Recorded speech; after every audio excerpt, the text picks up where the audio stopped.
What's up, everybody? Welcome to episode 10 of Digging Through the Gospel of Mark and Laying the Foundation. We're getting there, trying to lay some context out here to make sense of the words of Jesus and the life of Jesus that Mark communicates to the world. One thing that's pretty relevant to the story of Mark is discipleship and what following Jesus actually means, and more importantly, what it actually costs us. So one of the things that we see in all of the Gospels, except for John, is to take up your cross. And typically, when a modern reader hears "take up your cross," they are thinking of bearing life's hardships with patience and endurance. Maybe a difficult marriage, a chronic illness, a demanding job, whatever it is.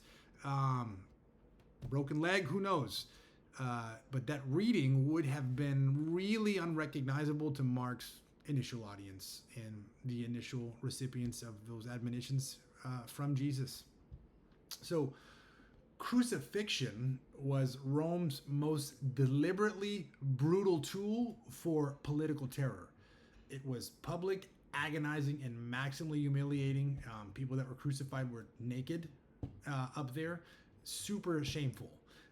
And they were the crucifixion was specifically reserved for slaves, rebels, or anybody that Rome wanted to make an example of, especially insurrectionists. So when Jesus says to take up your cross, his listeners knew what a cross was. They had likely seen people killed on one, but he's describing the literal fate awaiting those who are identified as threats to imperial power. Okay. Side note here, when we get to the book of Acts and really some of Paul's letters, especially Galatians, you have people that want to avoid persecution, and especially for the cross of Christ. And so when you get to what we talked about earlier, the word euangelion, or good news or gospel, was a direct threat and a direct claim to a rival cosmic power, or a rival power to the Caesar, to Rome. And so a big reason why a lot of the Jews wanted to shut down the proclamation of the gospel to the Gentiles was because they were in what we call the diaspora in the Mediterranean world, and they had protected status under Caesar for being Jews.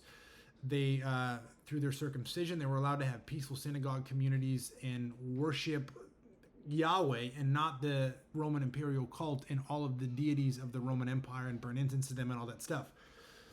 So when Paul is proclaiming this message of euangelion, there's another king, the king of Israel, who's coming as a direct rival, who's actually going to overthrow the Romans, who overthrow Caesar. Anybody that heard that and didn't like that message, and because this message was Jewish, the synagogue was the recipient of the harsh response from the Romans. And so the Jews wanted to avoid this persecution, and they didn't want to shut it. They wanted to stop Paul from upsetting them in their way of life in the diaspora. So that's a kind of a side note, which is really super important to grapple with when we start to interpret some of the dynamics happening in the New Testament. Okay? But it was the language, okay, which works right off this taking up our cross. The language lands differently when we remember who Mark was likely writing for, right? The communities living in the shadow of a Jewish war, okay, right before the destruction of the temple, where Roman violence against Jewish and Jesus following communities was not a distant threat, but a recent and ongoing reality. Okay, John the Baptizer had been executed by Herod, who was a Roman appointee. Jesus had been crucified by Rome. The Maccabean martyrs were celebrated precisely because they had refused to compromise their covenant loyalty under the threat of death. So for Mark's audience, costly discipleship wasn't a spiritual ideal or a maxim, but it was a real present danger. And if you want to follow me, if you want to inherit eternal life, Jesus is saying, this is the path you must follow. And it might cost you everything, including your life, in a kind of a torturous, barbarous death. So one of Mark's most striking features is how consistently and badly the disciples misunderstand Jesus. They argue about who is the greatest while he predicts his death. They fall asleep in Gethsemane, and Judas actually betrays him. Peter denies him 3 times, and every male disciple flees. Interestingly, that they're all males and they leave. It's an almost relentless portrait of failure at the worst possible moment, right? So this kind of has puzzled and embarrassed readers for a long time, for centuries, right? But within the Jewish covenantal tradition, it makes a ton of sense. Here's why.